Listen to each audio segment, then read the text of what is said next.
Oh, hello. Good morning.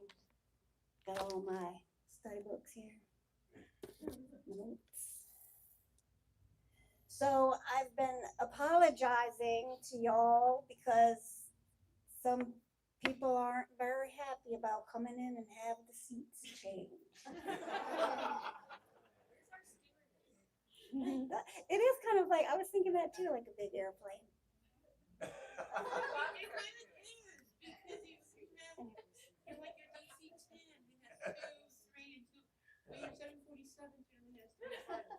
Yes. Well, there you go. Thank you, Aretha.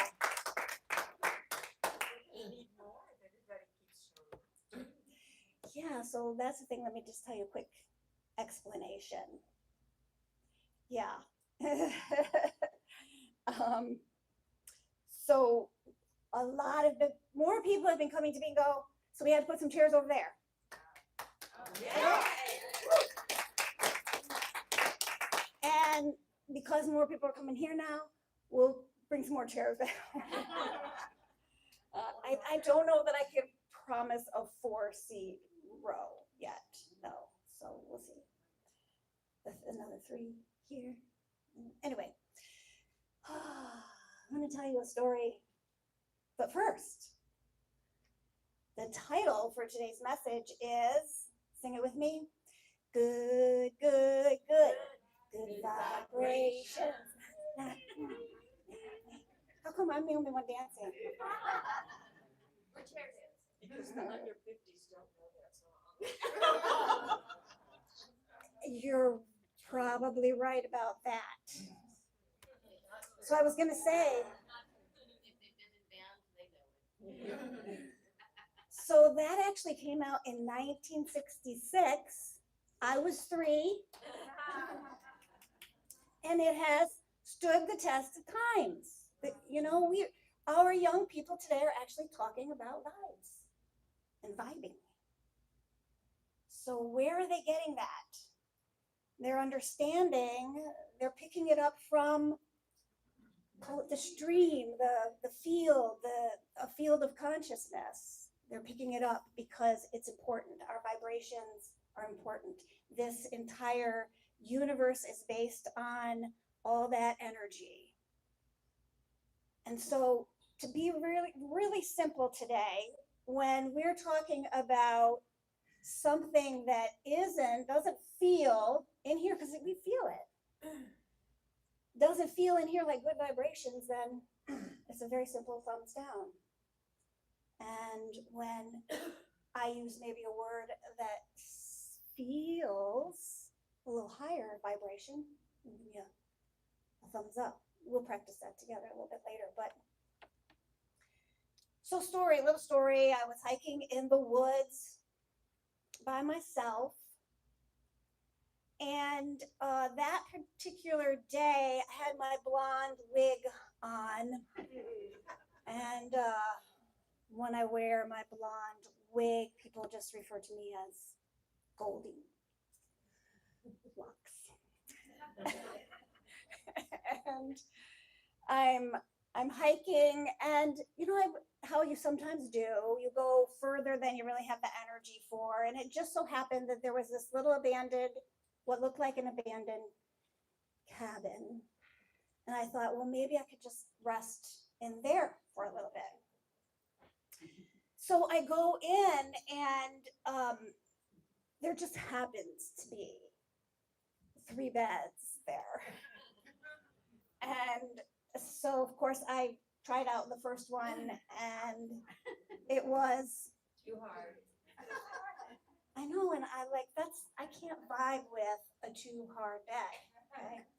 So I'm like, well, maybe I'll be a little luckier with the other one of the other ones. Like, get into the other one. I'm really wanting my nap, and it was Too soft. soft. So I'm like, maybe you know what? I just know I'm gonna get lucky. And this next bed is gonna allow me to get the nap that I need. So I go to the 3rd bed, and it was Just right. Thank you for playing along. So I know that you think you know how the story ends. But I fell into a deep sleep.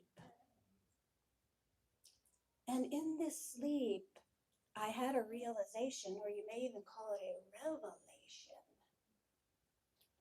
that my life is that simple. A choice between what I vibe with and what I don't vibe with. Get my vibe? So this week, there was a very important decision that was made in our unity movement. We don't always share everything because it kind of would get, heavy on the administrative side. But I can say that many decades ago, unity had one organization and then they started another one. And the other one was just for ministers and teachers. And that's the way that we've been for, as I said, it's been decades. And we've broached the topic of unifying unity over the years. And so think about how the metaphysics of this, okay? We come into this world and we think that we're separate. And then we go through this whole spiritual learning process to learn that we're not really separate, we're really one. We're part of this allness that is spirit, that is beingness. And so the unity movement had to go through that too. We had to realize finally, because we've talked about this, we've voted on it, it's been voted down years past. This week, 1,000 of us credentialed leaders in unity were on one call, getting the God bumps here, Zoom call, I guess. And yes, because we could see each other. 900 plus people voted to unify unity. So we are now back to one organization. So now our actions and our actual structure actually demonstrate what it is that we teach and what it is that we say that we believe about oneness and all. So I thought our Unity World Headquarters, which is located at Unity Village, where our NGOers are going this weekend, is where Jim Blake, our CEO, is located. And after, I was thinking I was going to say some other stuff, apparently before this. And he has a message for us. Greetings, friends. It's Jim Blake welcoming you to a new chapter in Unity's history. Unity will soon be one organization, reflecting more deeply our oneness in spirit and consciousness and our shared love for this sacred movement. Let us know together that divine wisdom is at work in our midst as we move forward together. I'm so grateful for your engagement during the past months. Together, we've demonstrated what it means to live our principles, to listen, to honor diversity of thought, and to trust divine guidance. As we look ahead, Unity World Headquarters is dedicated to supporting ministries of all kinds. A timeline for the next steps will soon be available on the website with the links forthcoming. Early in the new year, we'll launch Circle, an online portal to serve as a vibrant hub of connection, communication, and the catalyst for our grassroots efforts together. We affirm the same spirit that guided us to this moment continues to lead us forward in unity. May we move through this next chapter with wisdom, faith, and grace.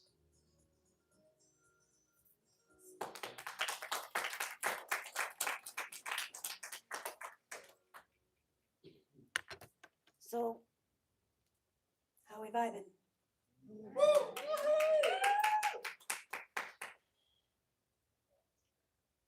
Donna came back from lunch couple Sundays ago, and she said they had a whole discussion about the phrase, "It is what it is." And I said, that's another phrase that sort of has stood the test of time. And because Donna said, oh, I thought I made it up. The whole thing. Okay. So anyway, yeah, okay, so the whole thing is. It is what it is. It is what it is. That's all that it is. And so it is.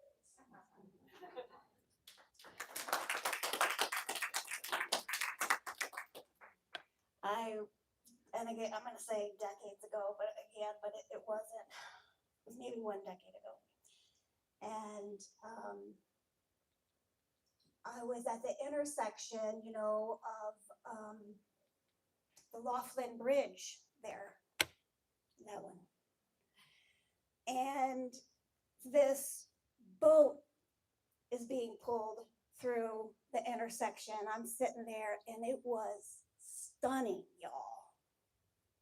I mean, I'm thinking, I'm naming it as it's going by, like candy on the river, candy coated motorboat, had all these great names for it.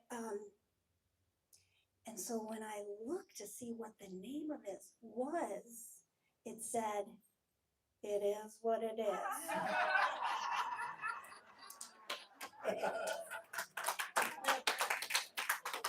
I was vibing, and then I was, no, the name doesn't fit.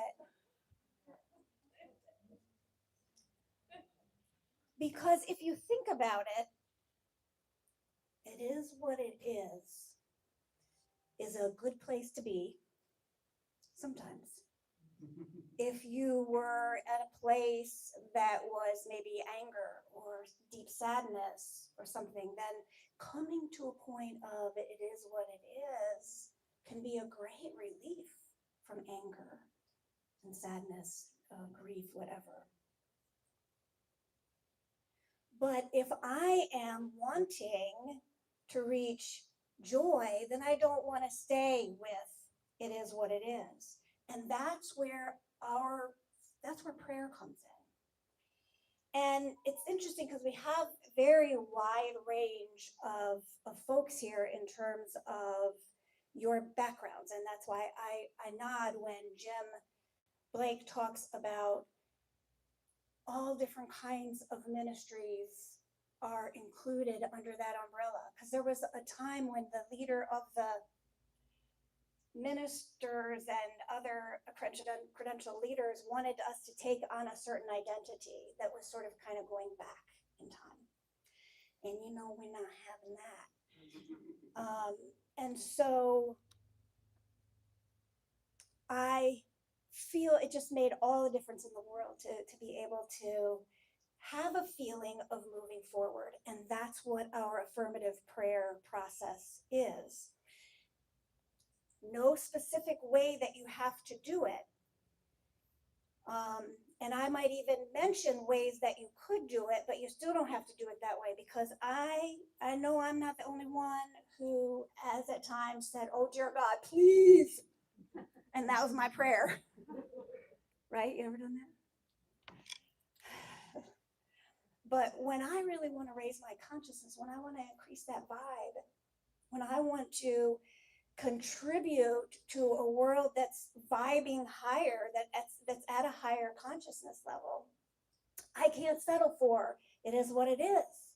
I'm going to add something to it. I'm going to say, I accept its current status, but I do not accept its permanence. I'm choosing more in my life than "it is what it is."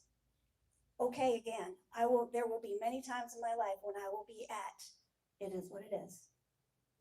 And thank God with an understanding, or thank Goddess, or thank Source, or Spirit, whatever you call it, that I have the awareness, the knowledge, and the ability to choose a higher thought, to choose a higher feeling, to choose a higher thought will take my feeling along with it. Okay, and there are different theories and systems about how that works. And the one I want to share today is from Abraham Hicks. Some of you are familiar with Abraham Hicks. And they actually have a system that's called the emotional guidance system. And at that, well, here, I'll just go ahead and we'll do that now. And you can do, you don't have to do this, that, play that game, but you could do it in your head. Or you could, because all I'm inviting you to do is to feel what it feels like. Because thoughts have feelings connected to them, which are vibrations. And then where we vibe, we attract a tribe. Thank you. And you know, sometimes people will come here and they'll be like, this is not my vibe. I gotta go elsewhere. And then we hope more people come and say, yeah, I can vibe with this, and then make this their tribe. Anyway, I get off on a tangent there. Where was I? I got distracted. Abraham Hicks, thank you for being my brain today. Okay, so their emotional guidance system. Some of you are familiar with this. Maybe some of you have actually worked it because it is a tool. So I'm feeling, the thoughts that I'm having are making me feel fearful, depressed, powerless. So I'm going to reach for a thought that takes me a little bit higher than that. The next level is insecure, guilt, unworthiness. Still not great. But believe it or not, it's higher in terms of vibration. And vibration is a real thing, folks. That's energy, frequency, vibration, right?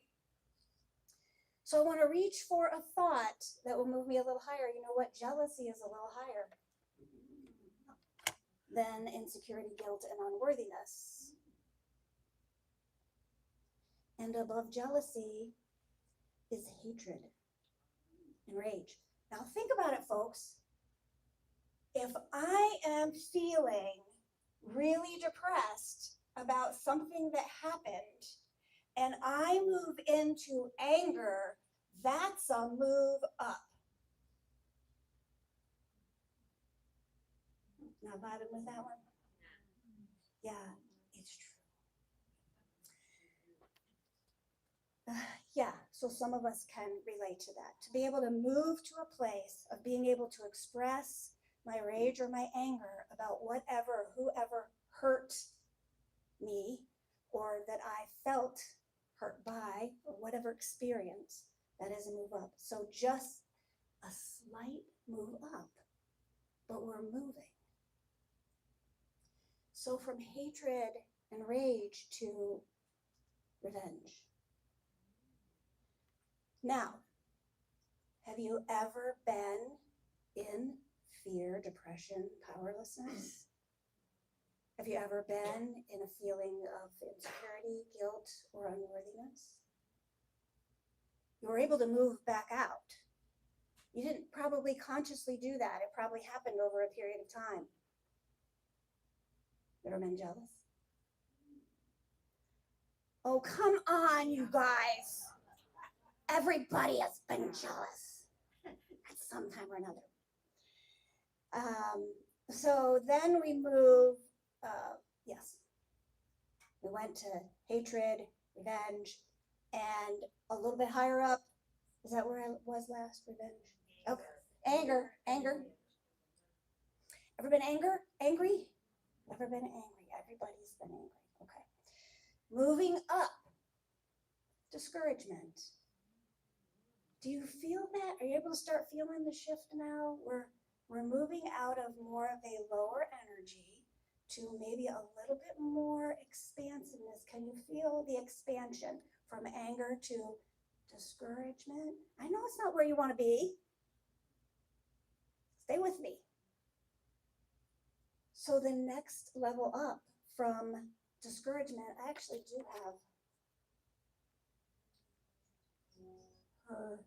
the emotional guidance system here, the Abraham Hicks emotional guidance system. but it's a bit small, so that's why I thought I'd walk you through it. So think about if you're really discouraged, would it feel better to be able to blame someone or something? Yeah. Do you want to stay there? No. Okay, we're moving up. We're knowing now there are people in our world who live in blame. So what we're talking about is not if we have had these feelings one time or another, or 50 times or another, is where is it that we landed? Where do we spend most of our feeling, thinking, with thoughts that bring blame? How about a step up from blame? We've got worry. Ever worry? Did you worry just today, as a matter of fact? Possibly about something little? I don't know. Step up from worry is doubt. Do you see where if you were to have some doubts and latch onto them, we say in unity, thoughts held in kind produce after the thoughts held in mind produce after their kind. So you have more, start to have more of those same thoughts, more thoughts about doubt, and then all of a sudden you're down to worry. Before you know it, you're like, my husband shouldn't have done this, and then I wouldn't have doubted about that and worried about, you know what I'm saying? Come on, I'm not the only one. Why y'all being so shy this morning? Thank you. So up from doubt is disappointment. You can be disappointed. You can still pull yourself up from that one. This is where the next one is where I have spent a good bit of time in my life. Overwhelm. Oh my gosh, I'm so overwhelmed. Do you ever hear me say, oh, I got too much to do? Overwhelm. Up from overwhelm is frustration, irritation, impatience. Does it still feel like we're expanding a little bit each time? I know it's taken us a long time to get there. And there's another theory about this energetic thing, and that's Dr. David Hawkins, who has the map of consciousness, and where he actually says it can take lifetimes to make these shifts. If where you're living is in fear and grief, I mean, yeah, we go there, don't we? But we're able to, because we're vibing somewhere around frustration, irritation, or impatience, maybe at times. Let's go a step further up to pessimism. A step up to boredom. Ever get bored? So which direction do you go when you're bored? You look for something good to do, or you sit around and say, I'm so bored, like you did when you were a kid over the summer, and you went, Mom, I'm bored. Blaming her, right? The blaming. See, okay, so you can see where you come up through these. So the next level, now we're getting a little bit more expansive, satisfaction and contentment. I did a workshop on this with the pulmonary support group, and again, decades ago. And they said, afterwards, they're like, well, why isn't it enough just to be in satisfaction and contentment? If that's where you want to be, right on. And for those of us who would like to choose a thought that feels a little bit better than that, we've got hopefulness. Finally, are you feeling a shift? I mean, there's a huge shift, guys, from fear to hopefulness. And the next step up, optimism. Feeling a little bit even more expansive. And then the next one, positive expectation and belief. I believe in something good.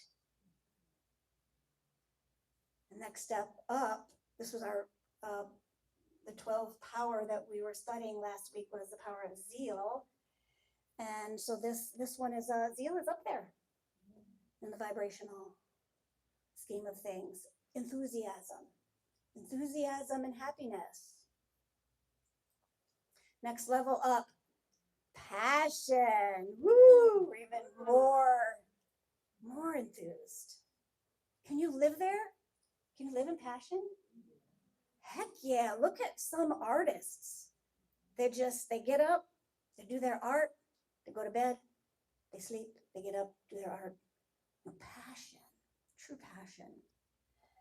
And finally, at our highest level, apparently that we can vibrate in these particular bodies, is around joy, appreciation, empowerment, freedom, and love.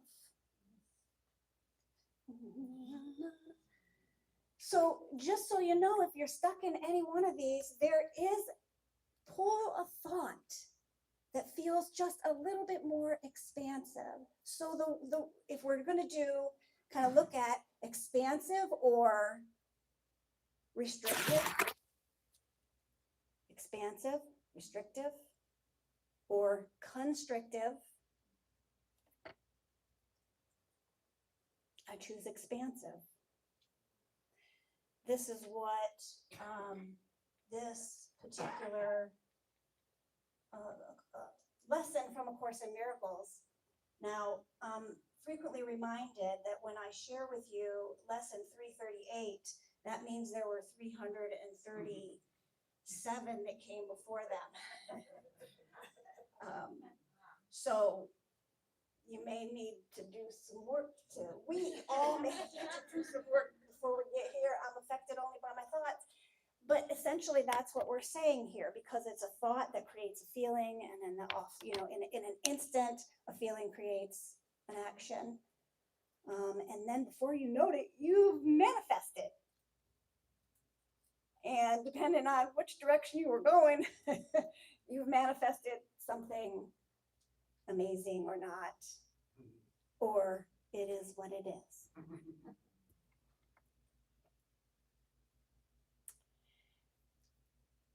So another two-word comparison: allow versus resist. And that was the experience that we were having with the unity movement. Nobody knew how that boat was gonna come out this week. Nobody knew. Because there were voices that were resistant. And we had to hear them, because that's what we have to do. We have to hear even the words that we don't agree with, or we can walk away. But in this instance, we needed to be there so that we could be the voice for allowing, the voice for the next vibration up from resistance. I know it is hot in here, isn't it? I'm not the only one. Allow, resist, and also in this instance, forward or backward. Are we going to continue to move forward? Yes. Yes. Okay, I'm going to end quickly. I tend to go over. So I just wanted to share this. So for those of you who aren't familiar with Abraham Hicks, it's 2 minutes to close the message from Abraham Hicks. And if you want to know more about it, you can Google it. Abraham Hicks. We want you to feel where you're going. We want you to not reach for the past. We want you to understand that everything that has been the past is the present, and everything that was the past and is the present is also the future. We want you to understand that in all that you've lived, you've created a reality, and that is the true reality. And that's the reality that your daydreams are made of. That's the reality where all of your power is. Have we gone too far? Did we leave you behind? Are you with us? Are you getting this at all? When you feel the bigness of who you are, you think that you have to dream the dream. We want you to know you already did. You already put all of the components and all of the ingredients of of the most magnificent dreams into your vortex. And when you get into the vibrational vicinity of it, by reaching into the future, by getting out ahead of it, by not beating the drum of what is, by not trying to fix what is and improve what is and remember what is or preserve what is. It's not about that. When you allow yourself to find the vibrational frequency of your vortex, it will show you where it wants to go, or better said, where it has already gone. And as you go there, you'll feel the wholeness of who you are going along. Every regret that you've ever had will fade away, because the power of your now will make you understand the importance of what you lived. Did you get it? And so we want to leave you with these universal, non-physical, inner being mantras. This is what your inner beings want us to say to you right now. And they find you, for the most part, in a more receptive mode than usual. So this is what your inner being wants you to hear from them. And maybe it will be easier for you to hear it through Esther's vocabulary than through your own mind, but you'll be hearing from all of us personally, if it is your desire. You are in the exact place that you meant to be, and nothing is off schedule. Nothing is remotely wrong. Everything is right on track. And from this point forward, your conscious awareness of your motion is going to be a keener experience that you will each understand.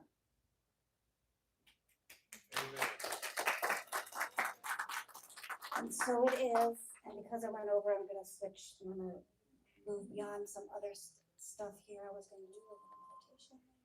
I'm gonna invite you to come up.